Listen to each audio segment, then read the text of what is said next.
ఉన్నాయి. And also డబ్బు గణించడంలో మాత్రం ఫైనాన్షియల్ స్టెబిలిటీ మాత్రం చాలా బాగుంటుంది.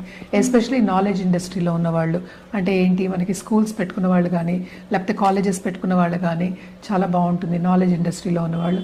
అలాగే గురువులు ఉన్నారు, అలాగే కన్సల్టెంట్స్ ఉంటారు. కన్సల్టెంట్స్ అంటే ఏదో ఒక లా ఆఫ్ అట్రాక్షన్ కన్సల్టెంట్ కానీ ఇలా ఆన్లైన్ బిజినెస్ చేసేవాళ్ళు కానీ చాలా బాగుంటుంది. అండ్ ఆల్సో ఆన్లైన్ బిజినెస్లో ఫారిన్ పార్ట్నర్స్ ఉన్న వాళ్ళందరికీ కూడా చాలా బాగుంటుంది, బ్రహ్మాండంగా ఉంటుందని.